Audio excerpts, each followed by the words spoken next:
All right, let's dive right in. Most of us think we know the story of Cain and Abel, right? Classic sibling rivalry. But today, we're going to peel back the layers and get into the nitty-gritty, the psychological playbook behind the world's very first and very calculated murder plot. And boom, right out of the gate, the source material just drops this on us. Cain loved Satan more than God. I mean, wow. That's not just some throwaway line. That is the entire key to this story. We're not talking about a simple mistake or a bad day. This is a total fundamental switch of loyalty. So, how does something like this even start? Well, it's not with a punch or a shove. It begins somewhere much quieter, with a religious ritual, an offering that gets rejected, and a super-sized, deeply wounded ego. And that, right there, is the tiny spark that's about to set off a huge explosion. Okay, so here's where it gets really interesting. The why behind Cain's offering. You see, the source says Lucifer basically got in his head. He whispered, "Hey, why do you need to go to your little brother for a lamb? I mean, come on, this stuff you grew with your own hands. Isn't that good enough?" And that little seed of pride, it totally worked. Cain got hooked, made an offering out of pure vanity, and yeah, the Lord saw right through it and said, "Nope." And Cain's reaction? He didn't get humble. He got furious. I mean, this rejection just lit a fire under his ego. His vanity was poked and it exploded. And in that state of boiling anger, his mind became, as the text so perfectly puts it, a fertile field just waiting for Satan to come along and plant some truly terrible seeds. He was completely primed for manipulation. So picture this. Cain is storming off, totally seeing red, just blinded by his anger. And then he stopped in his tracks. A voice from heaven speaks directly to him. This is a huge moment, a literal intervention. It's his one last chance to pull back from the edge. And what a choice it was. This is from Moses chapter 5, and it's a real wake-up call. The Lord basically lays it all out on the table. He says, look, you're being played, but here's the escape hatch. Do the right thing, and not only will you be accepted, you'll actually get power to rule over the guy who's messing with you. I mean, what a deal. A crystal clear path to redemption was right there in front of him.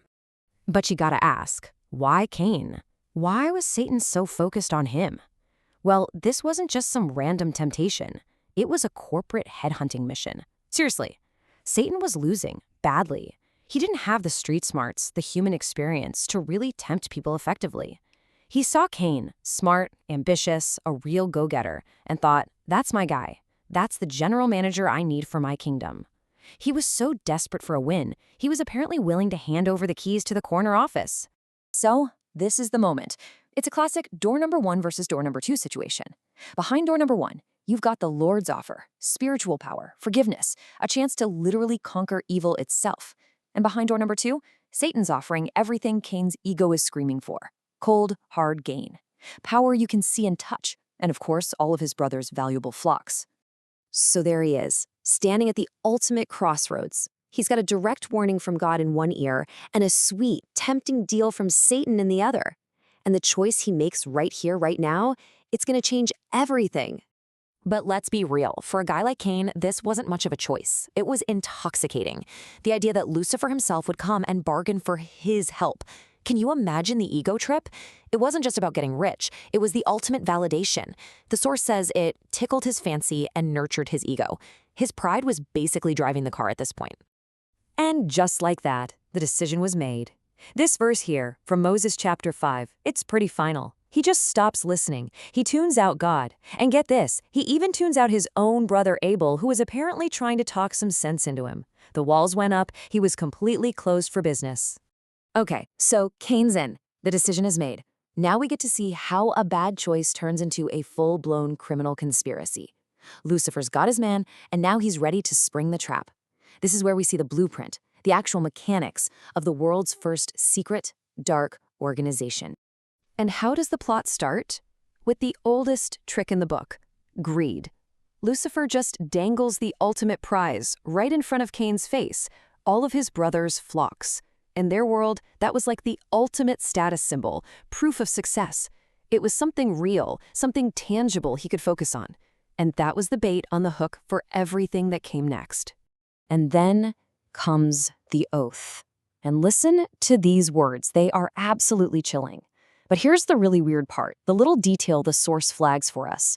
Satan, the ultimate rebel, makes Cain swear by the living God. Isn't that bizarre? It's like even as he's trying to tear everything down, he still has to acknowledge the ultimate source of power in the universe. A kind of grudging respect, you could say. So let's just break this down step by step. You can see the whole architecture of this thing. It starts small with a simple temptation, you can get gain. Then it gets serious with a secret oath, sealed with a death threat. Then, and this is a wild twist, it becomes a two-way street, a covenant. And the final step? Expansion. This isn't just one guy's sin anymore. It's now an organized, planned-out murder cult. And that last step, the expansion, that might be the most brilliant and terrifying part of this whole scheme. See, it wasn't just about getting more bad guys on the team. It was about creating a fortress of silence. Absolutely unbreakable. Think about the strategy here. Lucifer is playing chess. He knows that even if the other brothers weren't exactly angels themselves, seeing Abel murdered might stir something up in them. You know, a little family loyalty, a desire for revenge. So what's the only way to make sure that doesn't happen? You make them all part of the crime. You make everyone complicit. No witnesses, no avengers. Just a network of silence. Wow, talk about a closing argument. This is the final piece of the puzzle right from Moses chapter 5. To get Cain all the way in, Lucifer, this fallen angel prince, swears an oath to take orders from a human. Can you believe that? The power dynamic is completely flipped on its head. It's an absolutely incredible move, and it's all done in secret just to get what he wants. By this point, Cain is gone. There's no room left for second thoughts or guilt. All he can see is dollar signs, or, flock signs, unprecedented power and wealth. And so, armed with this dark deal, he goes straight to his brothers, fans the same flames of greed in them, and locks them all into the very same terrible oath. And just like that, the stage was set. And that really brings us to the end of our deep dive into the anatomy of this first murder plot. It's wild, right? It started with something so small, a bruised ego, and it just spiraled into this massive secret conspiracy, all built on greed, secret oaths, and a hunger for power. It's really an ancient blueprint for how a personal grudge can be weaponized to corrupt an entire system. And so the source leaves us with one last lingering question to think about. When pride is the one holding the map, where does that path actually lead?